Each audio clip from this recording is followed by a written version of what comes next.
So have you guys ever wondered what makes photos look like this? You know, you have like these images of time lapses of roads, and they kind of have like cars driving on them, and you see all the lights sort of stringy and time lapsey to make up a word. Well, this all has to do with shutter speed, just like this next image right here. This is another example of shutter speed being used by a photographer to do something really cool. And in this case, it happens to be capturing this bullet in mid-flight. That's very cool. I mean, this has to be a very, very quick photo. So all of this, like I said, it's shutter speed. Now, this brings up two important questions. First of all, what is shutter speed? And second of all, what determines the speed of the shutter, and why do you pick one shutter speed over the other? Well, for example, we're going to start first by explaining what the shutter does, and we're going to do it on this page because the next page I've got something kind of cool to show you. So the shutter is kind of like a window, and say, just for imaginary's sake, let's just imagine that behind that is your film. So here you've got your film or your sensor, and maybe imagine that these are connected and they're not next to each other. So your light is shining through your window, boing, onto your film. But usually in front of your window, maybe you have a shutter, and that's your shutter right here. And imagine when you open that shutter, the light streams in, and then you close the shutter and the light stops streaming in.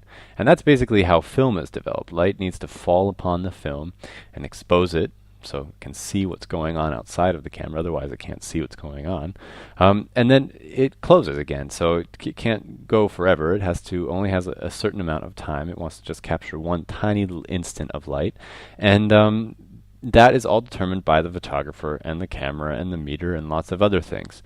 But this shutter speed is really important for determining the look of your photograph. So if you're wondering, this image right here is an example of a high shutter speed. So high meaning fast. So this shutter goes click and it's open and closed and story is done. You've captured your bullet, you've captured your smoke flying everywhere and fire flying everywhere. Pretty exciting photo, right? And the photo before that is an example of a low shutter speed or a slow photograph. Now, this image right here shows you an example of what those things look like if you were to put them all sort of right next to each other. This is actually three separate pictures that have been stitched together into one by some guy on Wikipedia who I think did a pretty cool job of explaining shutter speed with this image. So let's just imagine that this shutter speed right here is 1/500th of a second. And maybe this one right here is 1/30th of a second. And this one right here is a 1/4 of a second. So even a 1/4 of a second, that's pretty fast. I mean, a second is a pretty long time, but a 1/4 of a second is a lot less. 1/30th of a second is pretty fast, and a 500th of a second is very fast. And actually, if you add some more zeros behind this, you get into some shutter speeds that now exist these days with digital cameras that are pretty amazing. But a 500th of a second is pretty good for capturing action. So imagine that this little daisy wheel here is spinning, and in that 500th of a second it has moved so little that it looks like it's standing still. It looks exactly like it's standing still because you've captured it's moving. That shutter speed is so quick. But in the 30th of a second, you can see that during the time that the shutter was open, so the shutter goes open and the daisy wheel keeps moving, and then click, the shutter closes over here. So in that time, this little arm of the daisy wheel has moved a ways, and that motion is then captured in blur. That's just the color or sort of the impression, because the light is falling off of it in each one of those little thousandths of a second between when the shutter opens and closes, and it's landing on the film or on the sensor. And in the 1/4 of a second shot, it's going even further. It's going a lot further, actually, and so it goes, the shutter opens here, and then it's kind of the daisy wheel travels and travels and travels, and then stop, click, photo is done. So it's traveled quite a lot longer. You can see it's traveled so long that the colors have started to mix. And so that's just the principle. Why the shutter speed captures the motion that happens while it is open. And that generally comes in the form of some sort of blurred motion. It can come in other forms too, but in general it's in sort of some sort of movement of the object. Now, old shutter speeds, back in the day, shutter speeds were determined by springs. There used to be all these springs inside of cameras, and kind of like ding, ding, ding. You pulled the spring so tight, and it would make the shutter go so fast, and you pull it a little tighter and it would go faster. And over time, the system developed itself in the way that each shutter speed back on the traditional scale was either twice as fast or half as fast. So basically, let's start with 1,000th of a second. That's the fastest image you could have taken with this camera back then. And they determined then, well, we'll make a 500th underneath that, which is 1/2, so that's 1/2 the speed. Now it goes down in that pattern all the way down until you get to here where the math gets a little funny, but that's not exactly a half, it's kind of like sort of a half. But basically, as you're moving down, the shutter speeds are cutting themselves in half, allowing twice as much light in. So a 500th of a second allows twice as much light in as 1,000th of a second if everything else on the camera stays the same, which we'll talk about that in the exposure lesson a little later. Now, let's talk really quickly about some different shutter speeds that you can use for different situations. So we're going to be talking here about freezing motion, and this is really important for if you're out there shooting and you want to make sure that your images are clear and that your people aren't moving in them and things like that. So we're going to list off some here. To 125, got 1/250th, 1/500th, and 1,000th. So let's start with 1/30th, and I would say if you're a beginner photographer, I would say leave this to professionals or for emergencies. This shutter speed, when you get down below 1/30th of a second, things get really slow, and you're taking really slow photos, and any kind of motion blur or anything like that is going to come up in your photos. So you want to make sure don't go quite that low when you're first starting out. Once you get a little more experience, you're welcome to it. But now, if you're out taking just sort of daily photos of things that aren't moving, so we call them still life, so still life portraits or even portraits of people, you can take a still life photo at 1/60th of a second with most lenses just fine.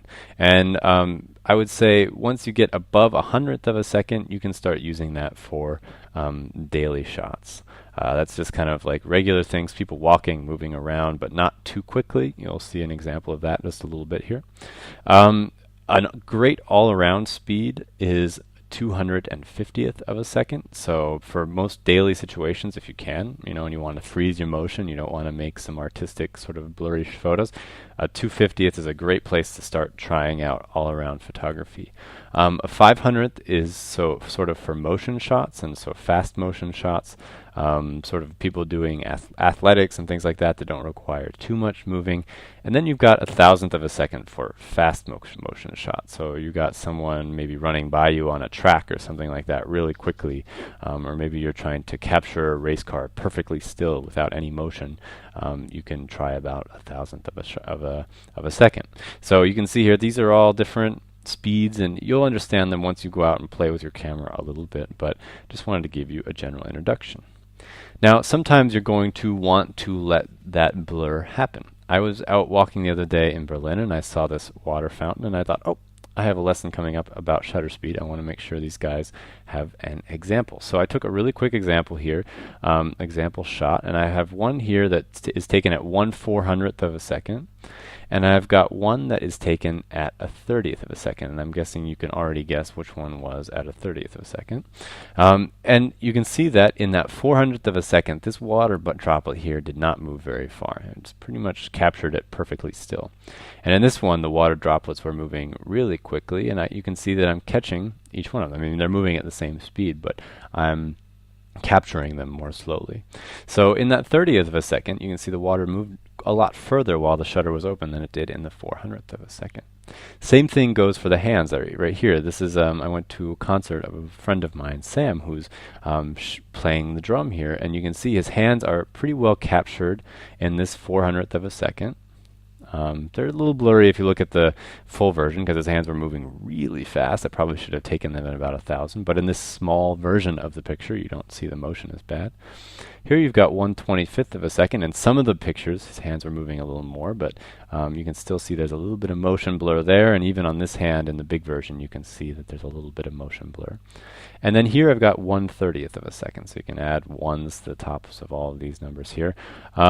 You can see I've completely lost all detail in his hands, and you can actually see his shirt through his hands. His fingers haven't fallen off, I guarantee, but he is just moving so quickly that the camera's not picking up his fingers anymore. And even this hand is a little blurry, which was he was holding very still at that one moment. So you can see here that there's just a very big difference in how the camera perceives motion according to how quickly it's taking that photograph. All right, so this is an example of intentional blur. And so when you're a photographer, you have to kind of ask yourself the question, do I want to make a static picture or do I want to make a dynamic picture? And sometimes, you kind of want to do both. Sometimes you want to do one or the other. And this one right here would be an example of a photographer saying, I want to make a dynamic photograph. And you can see here, you can then see the motion of the water. So he's taken this photograph probably around, I would say, a quarter of a second. And at that shutter speed, you've just got the light shining off of this beautiful scene here with water moving all over the place. And it's really capturing that motion of that water. This isn't fog, that's just water sloshing all around inside of all these rocks. It looks like fog, but that's just kind of the effect that he was going for. It's actually called sometimes the cotton candy effect when you are dealing with water and you're trying to make it look all blurry and cotton candy-like. So that's how you do that. You move your shutter speed down to a quarter of a second and see how it looks. You can also try panning, and this was taken at about a 40th of a second. Someone was just taking a photograph of a chicken. You can do this with your little brother if you would like to, or your little sister. Make them run around in the yard while you take their picture. You can also try it at speeds lower than a 40th or higher, but basically the camera just follows the motion. So the viewer looked in the camera and they tried to keep that chicken's head right in the middle of the camera, and they just followed them as they were running and snapped the photograph. And in that time, the camera moved a little ways, the land moved a ways, the chicken moved a ways, but this head remains steady because that head wasn't moving at all. So that's kind of a very cool example of, this is called panning. I'll write that out for you. And I hope you can see that. I'm running out of time here, so I'm not going to correct it. All right. Now here you can see an example of just a little bit of motion blur in a daily picture. This photograph was taken at 125th of a second. And you can just see that this happens. I thought it was acceptable for this photo to have a little bit of motion blur, and that was kind of dark and cloudy, so I kind of needed that motion, but that's what it looks like. Here you can also see an example of what happens when the subject is moving across a big section of your sensor. This person up front is a little closer than the person back here, so he's moving according to the sensor less than this person to the left. And so you can see that this guy is more blurred than this guy right here. So that your distance to your subject is going to affect your blurriness as well, and their size in the viewfinder. And this last image is just of motion blur. You can see here I've kind of zoomed in. This is actually a zoomed in version of this little section right here. And I keep choosing the wrong darn colors. And you can see here during the taking of this picture, I moved the camera a little bit. I didn't mean to. I just kind of shook my hand. And you can see that then the image, this end image in the back, is totally blurry. And if you zoom in closely, you can see why. It's because the camera moved a little bit. So that's the danger of having a low shutter speed. That's why I advise, messing around with less than a 30th of a second only when you kind of know what you're doing. Otherwise, you'll get a lot of blurred images. This image was taken at about a 10th of a second. All right, so that is your lesson about